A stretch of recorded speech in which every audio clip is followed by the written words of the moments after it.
Donc écoutez, je vais faire une petite vidéo, je vais parler un peu de comment j'ai commencé à gagner de l'argent à 17 ans. Pour être honnête avec vous, j'ai pas l'habitude de pas scripter mes vidéos, mais là je me suis dit que je vais faire une vidéo un peu à la Sam Sulek, que je vais filmer comme ça, et je vais expliquer précisément comment j'ai commencé à gagner de l'argent à 17 ans. Ce qui m'a permis de quitter le lycée, d'être déscolarisé à 16 ans pour être libre. Donc ça peut paraître comme un move de fou parce que c'est assez tôt quand même. Mais c'est ce qui me permet d'être libre maintenant, de faire mes premiers voyages de voyager, d'être libre en business class, avoir une équipe de quasiment 10 personnes maintenant. Et je vais parler de la dure réalité, à quel point l'entrepreneuriat c'est brutal, puisque la plupart des gens en fait vous font un peu rêver. Il y a 1,5 million de personnes qui créent leur entreprise par an, et sur ces 1,5 million, il y a 2 tiers de personnes qui abandonnent. Donc c'est pas si facile que ça en réalité. Il y a beaucoup de gens qui critiquent le salariat, mais il y a beaucoup de contraintes à être salarié, parce que tu es dépendant de quelqu'un et autres. Mais c'est beaucoup plus simple. Être entrepreneur, c'est galère. Donc en fait, quand j'ai commencé mon premier business, j'avais 13, 14 à peu près. Il faut savoir que quand j'ai démarré avec un associé. Je ne sais pas si je peux dire son prénom, mais je vais dire Mathis, parce que c'est un prénom commun. Donc voilà, je dis son prénom. Euh, et frérot, on était comme deux autistes parce qu'il n'y a personne à 13, 14 ans qui faisait du business avant. Avant, il n'y avait que Yumi Denzel, pour vous dire, sur le marché. Il n'y avait pas encore tous les nouveaux gars que vous voyez tous les jours, là, tous les formateurs qui veulent vous vendre quelque chose. Il n'y avait pas encore tous ces gars-là. Et donc, faire du business, c'était pas encore considéré comme stylé comme maintenant. Ça commençait à devenir stylé, mais c'était encore un peu bizarre. Et donc, on a commencé. Moi, j'ai eu l'idée, en fait, de créer Oxydium. Et en fait, le but, c'était de créer un peu une entreprise pour les personnes âgées, où on allait, en fait, leur proposer des étudiants, des jeunes, qui allaient les aider chez eux, donc avec des services vraiment basiques. Euh, qu'eux n'étaient pas capables, parce qu'il y a beaucoup de personnes âgées qui sont en difficulté à domicile, et donc j'avais vu une opportunité. Mais je connaissais rien encore, parce que j'avais 13 ans, c'était juste une idée en mode ok, et en mode je vais mettre en place, mais je connaissais rien du tout, je ne savais pas comment mettre en place un business, je connaissais rien. Et donc j'ai démarré à 13. Malheureusement, j'avais pas le budget pour un business comme ça, parce que je démarrais justement, je ne viens pas d'une famille particulièrement riche, je viens d'une famille normale. Et en fait, j'ai abandonné sur ce business, mais j'ai continué sur le business en général. Donc j'ai continué avec le dropshipping grâce à Yumi. Je suis tombé sur une formation de Yumi Denzel. Donc j'ai tout regardé avec mon ami et on a commencé plusieurs boutiques dropshipping. On en a eu deux qui ont fail. Donc il y en a deux qui ont fait zéro. Je pense que la plupart des gens en dropshipping, ils ont même limite plus de boutiques qui fail. Donc en fait, on avait une boutique de décapsuleurs en ligne et c'est celle-là qui a commencé à fonctionner. Ça s'appelait Open It Quick. Et juste avant ça, on avait des montres qu'on vendait à 2 euros et on voulait les revendre à 90. Tu vois, donc bon, c'est dropshipping. Hein. Et en fait, on a commencé avec Open It Quick, c'est un décapsuleur automatique. Et là, ça a commencé à exploser. J'ai fait ma première journée à 1000 euros. Donc pour être plus précis, moi en marge, on a fait à peu près 700 euros avec tous les produits parce qu'ils n'étaient pas chers justement. Ça s'est compté en centimes d'euros, hein, c'était pas cher, donc on a fait pas mal de profit dessus. Et moi, j'ai touché 800, on a fait moite-moite, 50-50, et moi, je touchais 400. Donc, ça a été mes premiers euros générés en ligne. C'était 400 euros, c'était à peu près une journée. La boutique a maintenu comme ça, on a fait du 400-400. Pendant une semaine, on a fait 400, donc on a fait un bon chiffre pendant une semaine de bénéf chacun. Et je peux te dire qu'à 14, quand tu arrives à faire ça, c'est bien. Évidemment, c'était au black, on n'avait pas d'entreprise, hein, c'était au black. Clairement, on a créé le Shopify, on a utilisé DSORS, tout ça. C'est pour connecter Shopify avec le AliExpress. Et on a abandonné ce business. Pourquoi? Parce que c'était pas éthique, c'était plus avec nos valeurs. Et surtout, on avait du mal à scale en fait, c'était galère parce qu'on commençait à avoir des problèmes avec des clients parce que les clients n'étaient pas tout le temps satisfaits. Nous, on regardait pas les stocks, enfin, on avait que 14 ans donc on n'était pas encore vraiment sérieux. Et on trouvait que c'était trop compliqué pour des gars comme nous de gérer la livraison, créer la marque. Et voilà. Jusqu'à maintenant, c'est très compliqué de créer une entreprise en France quand tu n'as pas 18 ans. Alors imagine quand tu as 14 ans. Ensuite, qu'est-ce qu'on a fait? On est allé vers une agence SMMA. Donc ça, on a eu l'idée par nous-mêmes. Parce avec TikTok, en fait, quand on a fait du dropshipping, on commençait à créer du contenu sur TikTok. Et c'est TikTok qui a commencé à nous faire gagner de l'argent. Et donc on apprenait à créer du contenu, on commandait le produit, on filmait des vidéos, on a eu des vidéos virales et c'est comme ça qu'on a fait de l'argent. À l'époque, en tout cas, je sais plus si ça fonctionne aussi bien maintenant, je m'en fous un peu du dropshipping, mais à l'époque, TikTok, ça fonctionnait très bien. Et c'est ça qui nous a fait du chiffre. Donc on a gagné un peu d'expérience sur comment créer du contenu sur TikTok. Et donc on a revendu cette expérience à d'autres e-commerçants. Et on a même travaillé avec un politicien, on leur a dit écoutez, on a de l'expérience pour la création de contenu, on peut vous aider. Donc on utilisait beaucoup la carte du fait qu'on soit jeune.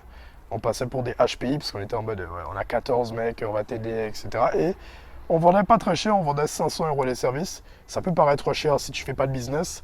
500 € quand tu as une agence, mec, c'est rien du tout. Vraiment, ça pue la merde de vendre des trucs à 500 €. Et donc, on vendait à 500 pendant 500 € le mois. On créait du contenu. On allait filmer sur place avec nos téléphones. Entre midi et deux au lycée, on allait faire de la prospection pour des entreprises dans un centre commercial. Ça me fait rire. Je sais même pas comment on faisait des trucs comme ça. On était vraiment sérieux.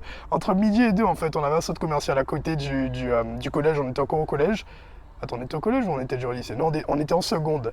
On était en seconde et on allait au centre commercial et on allait faire de la prospection en vrai avec des entreprises, des restaurants. Donc on allait bonjour, etc. On peut vous aider.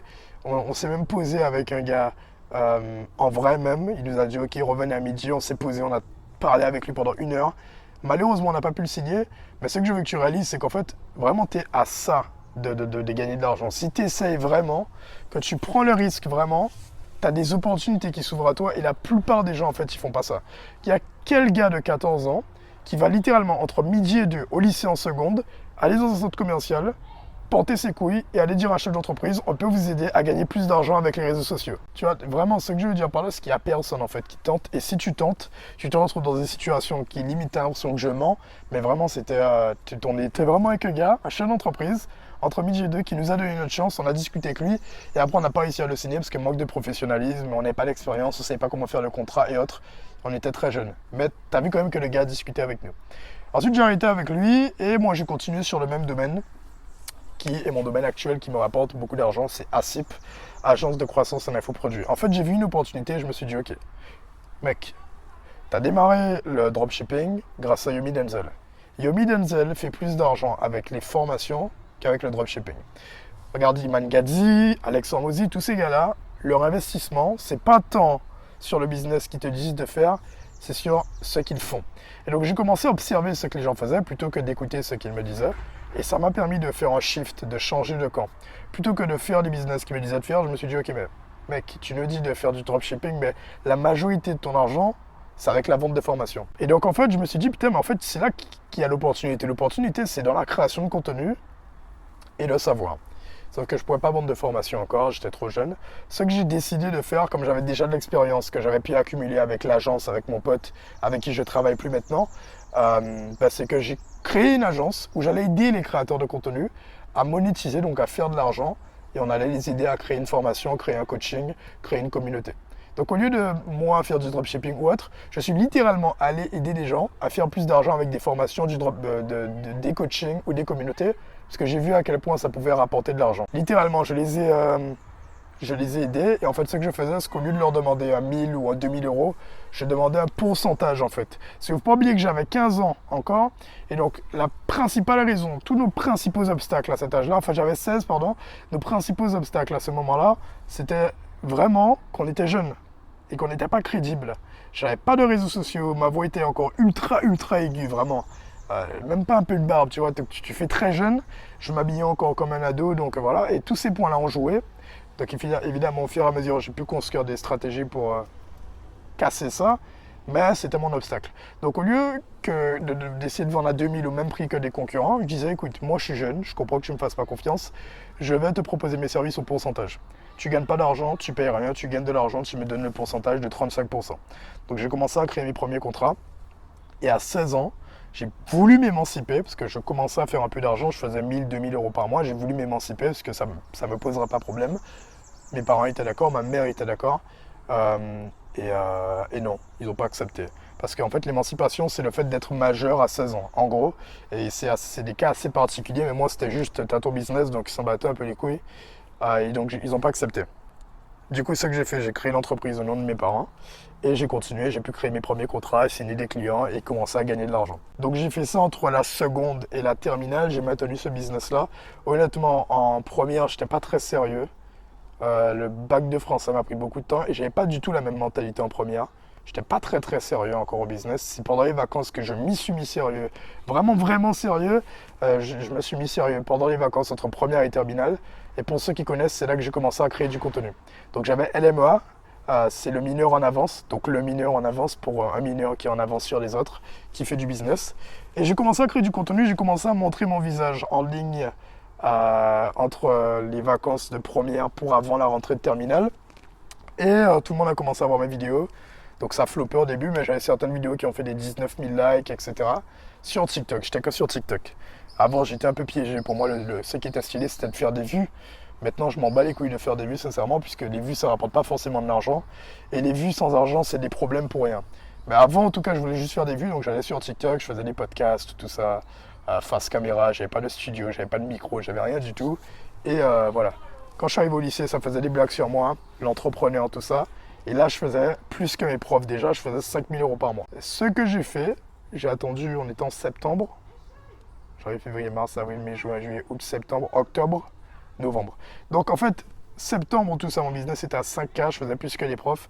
Et pour être sincère avec vous, l'école me cassait la tête. J'en avais marre des profs, les camarades, c'est mes frérots, donc j'en avais pas marre. Hein. Tes meilleurs moments, tu les passes au lycée, quoi qu'on dise. Mais les profs me cassaient les couilles, le temps que je perdais, ça m'énervait en fait de perdre du temps inutilement comme ça, alors que je faisais plus que les profs en fait. Et rien ne m'empêchait de passer mon bac, mais je pouvais clairement quitter et ensuite passer le bac. Et donc je perdais du temps, je perdais de l'argent, ça commençait vraiment à m'énerver.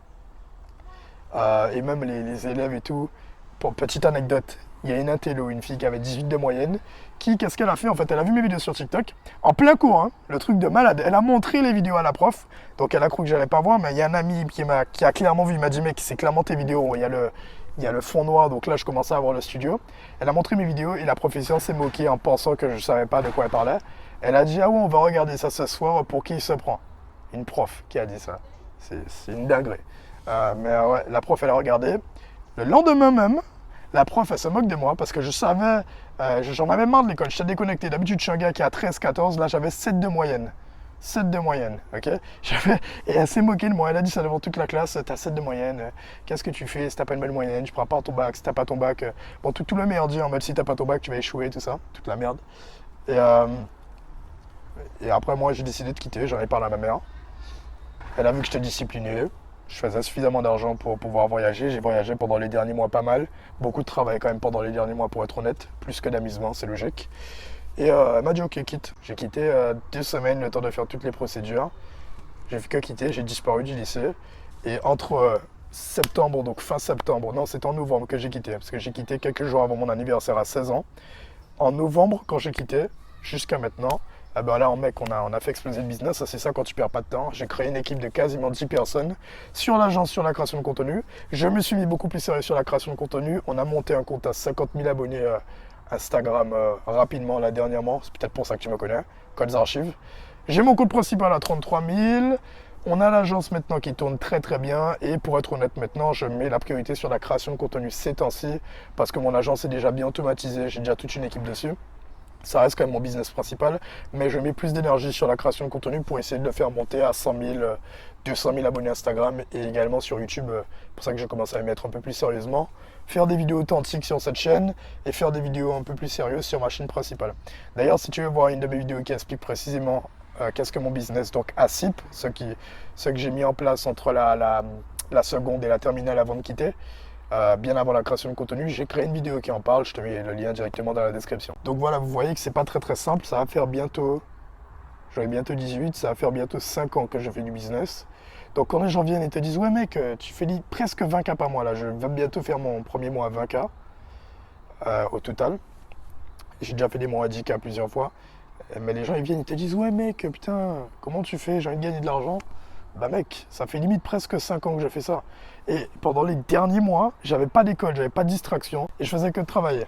Donc c'est limite difficile en fait de pas avoir de résultats si tu fais que ça, tu dépenses pas de l'argent inutilement, tu contrôles tes dépenses.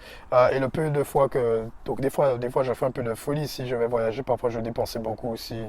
Ça dépend des endroits où je suis. Dernièrement on était en voyage, on a fait beaucoup de podcasts, beaucoup de trucs, j'ai dépensé, je sais pas moi, je crois que j'ai dépensé 6K en un mois. Mais voilà, ça dépend des mois, mais je dépense pas beaucoup. Je suis pas très matérialiste, mais j'ai pas de limite. Et quand tu contrôles tes dépenses, tu n'essaies pas de dépenser de l'argent pour rien. Tu n'essaies pas d'impressionner des gens qui sont pauvres et qui font pas d'argent. Tu essaies juste toi, d'être toi et de faire ton argent pour toi, pour être libre et pour toi, pour ton développement. Voilà, tu évolues assez rapidement. Donc c'est pas simple, Si ça fait 2 mois que tu travailles et que tu n'as pas de résultat, bah mec, tant mieux que tu n'as pas de résultat parce que ça fait que 2 mois.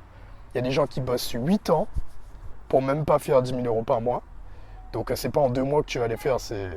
En fait, c'est basique hein, ce que je dis. Il y a tout le monde qui te le dit, mais je vois des gens qui commencent, ils commencent en 1 an et en 1 an ils se plaignent de ne pas faire 10 000. C'est incroyable hein, parce que 1 an de travail pour leur business, pour commencer à monter à 10 000 € par mois, ils n'arrivent pas, ils comprennent pas.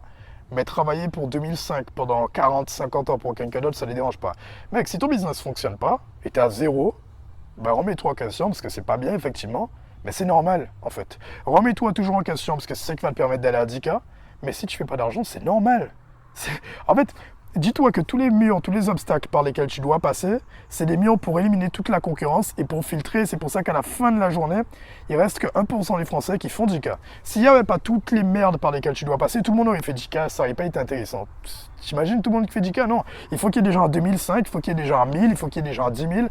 Il faut qu'il y ait des fous qui passent par tous les obstacles, comme toi, qui passent par tous les obstacles et qui arrivent à 10 000 € par mois. Donc voilà, la question c'est est-ce que les murs vont t'arrêter ou est-ce que tu vas faire partie du petit pourcentage de gens complètement malades qui continuent et qui font le 10K par mois, voire plus. 10K par mois c'est rien mec hein, dans le monde du business. Hein. Il y a mes mentors ils font des 40, 50 millions par an. Ils sont pas plus intelligents que toi, ils sont juste plus âgés, travaillent plus dur que toi depuis plus longtemps. Et voilà, il n'y a pas de secret.